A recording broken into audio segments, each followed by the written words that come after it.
I didn't mention the Pacers and Bucks series. And the reason why I didn't mention that series is for a few reasons. One, Doc Rivers. You know, I'm never going to be able to give any team that Doc Rivers coaches any praise because I don't think that he knows what he's doing.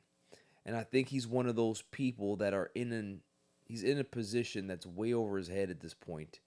And yes, he has the respect, but even with respect, you can be able to lose touch of the game and lose touch of the message. And I think that Doc Rivers has lost touch of the message a long time ago. The reason why I didn't bring up the Bucks and the Pacers series is because they're down 2-0 to the Pacers. They're not going to win this series like I had predicted. And Giannis is playing out of his mind. He's averaging like 35, 36 points a game. Double-digit rebounds. Close to 6, 7 assists. Shooting like 65% from the field. He's doing everything he possibly can to be able to help this team win. Here's the problem. When you have an aging center in Brook Lopez who's like 36, 37-year-old, you have an aging backup big man in Bobby Portis who's 30, 31. You have Kyle Kuzma who he had a good game too, but he's not somebody that you can really rely on and trust to be your tertiary scorer. And then you have Dame coming off the whole blood clot issue, right? You're looking around and you're like, it was only a couple of years ago that we were hoisting that trophy. We had different guys here that understood their roles, that were good in their roles. And we went ahead and got Dame. It's cool, but we had to give up a lot to get Dame.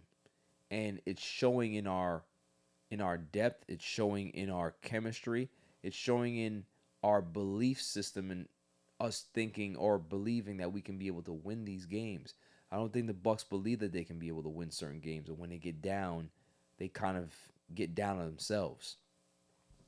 So my assessment is, you ever been in a relationship where you try your best and the other partner is trying their best, but it still's not clicking?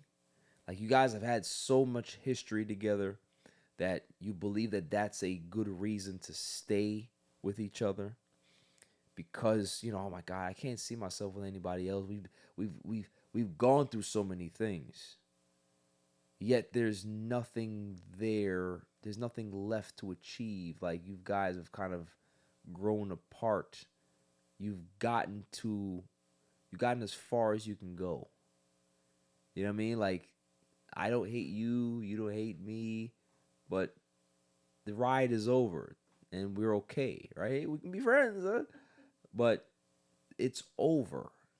But both of you guys still, you wanted to make it work, but sometimes things don't work even when you want to. When both parties want to make it work, sometimes things are just not in the cards. That's where Giannis is with the Milwaukee Bucks. He loves Milwaukee. He's won a championship here. There's history here. He's still playing at a high level for the franchise. They love him. The fan base loves him. They've appeased to him in regards to getting him Dame Lillard to try to, get him another big bona fide star to be able to help him get to a championship again. They're trying all of these things, but both are trying and nothing's working. Because at the end of the day, in this new landscape of how to build a team, that's not the way to build a team anymore. You can't build it by just trading for a guy, gutting your system, gutting your depth, and expecting to be able to compete with other teams that have 9, 10, 11 players deep while you have 4. That's not a recipe for success. And that's where Giannis is. It's time to go.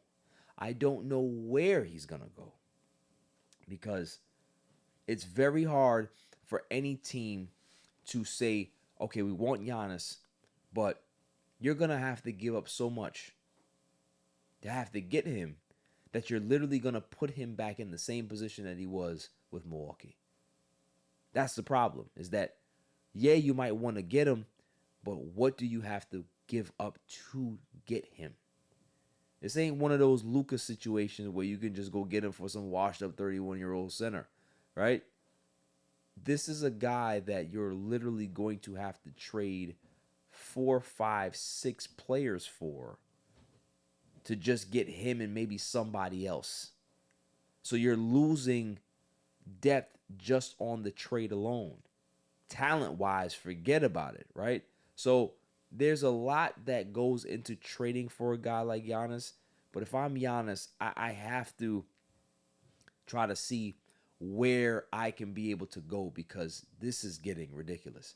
You give me Doc Rivers as a damn head coach. He's the greatest scary movie on planet Earth. When it comes to Game 6, Game 7, you don't know what the hell to do.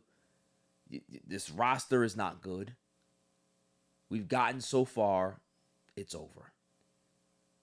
Tell your agent, start facilitating a trade, see what the actual interest is out there, and go from there. Because there's just no help. There's no help. Moving on. Oh, shouts to Evan Mobley for winning Defensive Player of the Year. Had a great year for the Cleveland Cavaliers. Just always been a dynamic player coming out of USC, man. I had such high hopes for this kid when I seen him play at SC. I was like, he's going to be one of the most dynamic players in the league. And I wasn't lying.